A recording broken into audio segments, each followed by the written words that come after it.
अलग बात हो, इस ऑर्डर से तमाम रास्ते गुलाम हैदर के खुल गए हैं और तमाम रास्ते जो है वो खुलने की कोशिश हो गई है। अब जो कि एक दरवाजे से 100 दरवाजे खुलेंगे, तो वो जो मेन दरवाजा था अब खुल चुका है। मैं उम्मीद करता हूं कि ईद तक जो है वो गुलाम हैदर बाद में। तो दोस्तों ये खुशखबरी थी जो आप सभी को देनी थी, और मुझे लगता है कि आप सभी लोग इस खुशखबरी को सुनकर झूम उठे होंगे और आपको अच्छा भी लगा होगा।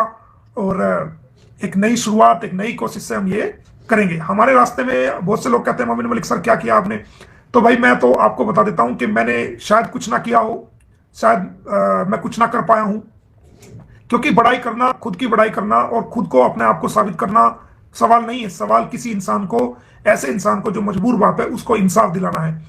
तो अड़चने आई, बहुत सारी परेशानी आई, उन सब का मुझे ही पता है। मैं किसी को बता भी नहीं सकता हूं और बताने भी नहीं चाहिए, क्योंकि उससे फिर लगता है कि देखो ये अपने आप को कितना शो कर रहा है। तो बहुत सारी परेशानियों का भी हमने सामना कराया, मुसीबतों का भी सामना करा, लेकिन हम ना डरे, ना बिके, ना झुके हैं और इंसानियत के नाते हमने अपनी लड़ाई को लड़ा है।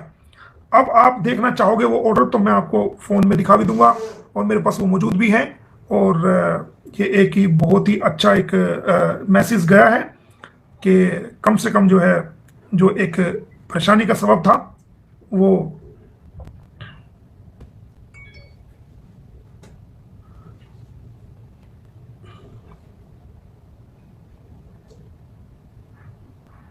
ये मैं आपको ऑर्डर भी दिखा सकता हूं। ये सील लगी हुई है, आप देखेंगे ये सील लगी हुई है जज साहब की, ये भारत सरकार की सील है, ये लगी हुई है। और ये आप देख, गुलाम हैदर को,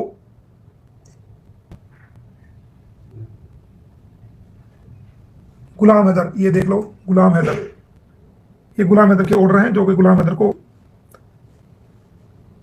कहा गया कि कोर्ट में पेश हो और भारत सरकार उसको कोर्ट में पेश कराए। और हाई कमीशन ऑफ इंडिया उसको, हाई कमीशन ऑफ इंडिया और जो विदेश मंत्रालय है, मिनिस्ट्री ऑफ एक्सटर्नल अफेयर्स, उसको मेरी कोर्ट में पेश करें और वो यहाँ पर आए। और ये सब कुछ उसके अंदर ये लिखा हुआ है और ये अटॉर्नी जज साहब की उसके अंदर मोहर भी है, आपको जो आप देख सकते हैं कि ये पूरा सारा सिस्टम जो है वो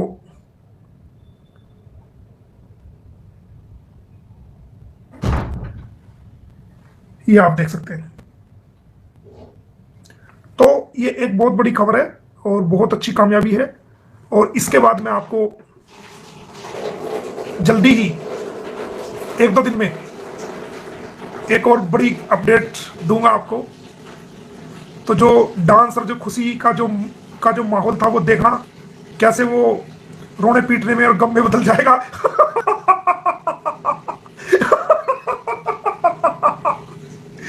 देखना वो जल्दी, जो डीजे पीछे है ना, वो डीजे पीछे के तार सारे हिल जाएंगे।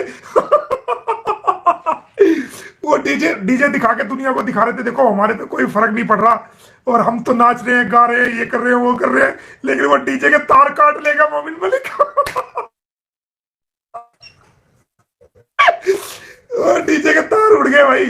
वो जो डीजे चल रहा था, अब वो डीजे में आपको पता है अलग अलग गाने बजते हैं, कभी कोई बजेगा कभी कोई बजेगा। तो जिन पे नाचना भी नहीं आता ना, जिन पे ना, एक मिनट रुकना, फोन आ गया किसी का। हेलो,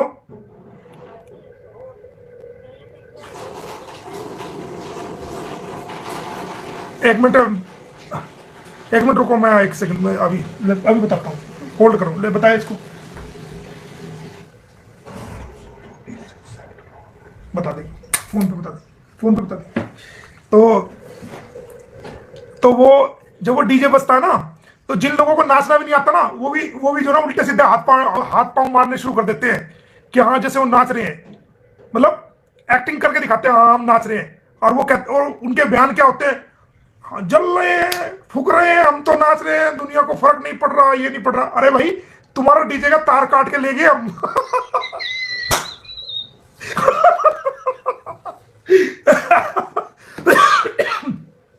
जो वो डीजे बज रहा था ना, उसका तार उड़ा दिया, उसके मैं वो तार बिजली का गायब, लाइट भी गायब, हंसना खेलना सब। अब देखना जैसे वो कहीं पर जो है ना मातम नहीं हो जाता, कहीं कोई पता लगा कि जो ना कहीं ऐसे ऐसे हो गया, कहीं ये हो गया और वहां मातम होना शुरू हो जाता है ना, तो वो देखना अब वो मातम के सॉन्ग चलने शुरू हो जाएंगे। तो दोस्तों ठीक है, फिर है खुशखबरी मिल गई आपको, और क्या चाहिए है। ठीक है ना। आज तो देखना बहुत से लोगों के दस्त सुबह तक देखना ऐसे लगेंगे बढ़िया वाले दस्त, मेडिकल स्टोर की जो दस्तों की दवाई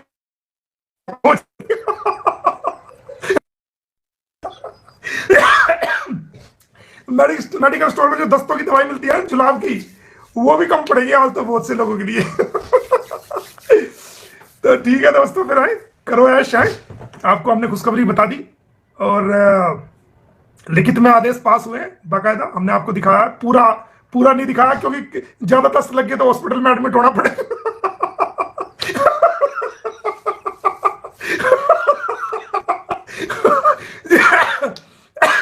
डीजे की तार ले, डीजे की तारी उखाड़ के ले गए, पाड़ के ले गए, सारा सौदा है। ठीक है ना। तो सब सिस्टम हिल गया, देखो कल तक सारा हिल जाएगा दोस्तों। ठीक है। और उस दिन देखना जिस दिन वो आ जाएगा उस दिन मैं बताऊंगा फिर। ठीक है दोस्तों। तो जंग थी, लड़ाई थी, ये एक इंसानियत की लड़ाई थी, इसको हंसते खेलते जो निपटाएंगे। ऐसी बात नहीं है, हमें कोई टेंशन क्या देगा, हमारी हंसी को देख के दुनिया टेंशन।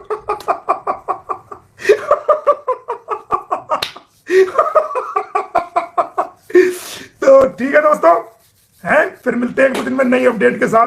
तो जिन लोगों ने देखा है उनका थैंक्स, जो लोग बाद में देखे उनका भी थैंक्स। लिखित में ऑर्डर पास, गुलाम हैदर को मेरी कोर्ट में पेश कराओ।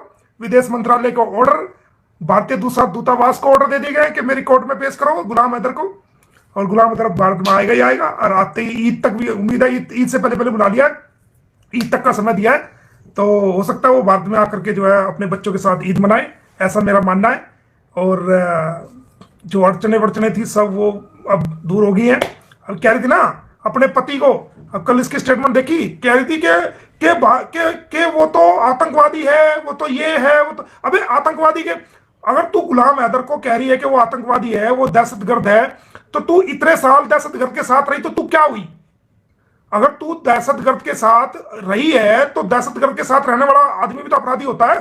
तूने 4-4 बच्चे उसके पैदा कर लिए, तो आतंकवादी की औलाद क्यों पैदा की तूने? अगर वो आतंकवादी था तो कह रही है वो तो आतंकवादी है, वो तो ये है, उसको तो भारत सरकार विजन देगी। अरे वो बाप है, वो अभागा बाप है बेचारा, जिसके साथ तूने धोखा दिया है, जिसके साथ तूने जुल्म किया है, जिसके साथ तूने विश्वासघात किया है।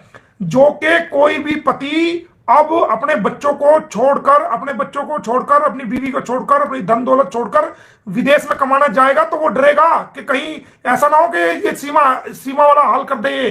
तो भाई सब अपने बच्चों को प्यार करते हैं, वो एक अभागा बाप है, अपने बच्चों से प्यार करता है और तरस रहा है। वो आज तक उसने शादी नहीं करी है, वो चाहता तो वो भी शादी कर लेता, वो चाहता तो वो भी अपने बच्चे पैदा कर लेता, लेकिन नहीं, वो बच्चों के लिए तरस रहा है, अपने बच्चों के लिए तरस रहा है। उसने अपनी कोई जिंदगी को जो है आज तक भी जो है वो कोई ऐसा काम नहीं किया, कुछ नहीं किया, वो अपने बच्चों की ही डिमांड कर रहा है, वो तो तेरी भी डिमांड नहीं कर रहा। बीच बीच में जो है ना कभी कभी वो उसके बोलने में थोड़ा हो जाता है, लेकिन वो कम पढ़ा लिखा है, उसको हम महसूस नहीं करते। लेकिन अब सारा मामला सेट कर दिया है, वो भारत में आएगा ही आएगा, और परमात्मा ने चाहा, मालिक ने चाहा तो सब काम सेट हो गया है और ऑर्डर उसके हो चुके हैं। ठीक है। और वो भारत में आकर के अपने बच्चों से मिलेगा और हम खड़े होकर तालियां बजाएंगे जिस वक्त वो अपने बच्चों से मिलेगा। उसके बच्चे यहाँ से डिपोर्ट होंगे और जैसे वो आएगा उसके बाद जो है ना बच्चों से मुलाकात कराई जाएगी, बातचीत कराई जाएगी, उसके साथ रखा जाएगा और फिर उसको यहाँ से बच्चों को दिलवा करके डिपोर्ट करने की पूरी कार्रवाई अमल में लाई जाएगी। हंसते हंसते इस गंडे को खेत से पाड़ के बाहर। ठीक है ना। तो दोस्तों हमने अपना काम बेहतरीन तरीके से किया है, पूरे विश्वास के साथ किया है, पूरी लीगल दिमाग के साथ किया है, अपनी लीगल समझ के साथ किया है और ईमानदारी के साथ किया है और बिना किसी लालच के, बिना किसी लाग लपेट के किया है। तो मैं मुबारकबाद देना चाहूंगा अंसार वर्नी ट्रस्ट को, अंसार वर्नी साहब को, उनकी पूरी टीम को और अपने भारत के यूट्यूबर्स को, इंसानियत के मानने वाले को, इस मुहिम से जुड़ने वाले को और उन तमाम लोगों को जो इससे जुड़े हुए हैं और जो चाहते हैं कि गुलाम हैदर के बच्चे उसको मिले, उन तमाम लोगों को मैं बहुत बहुत मुबारकबाद और धन्यवाद देना चाहूंगा।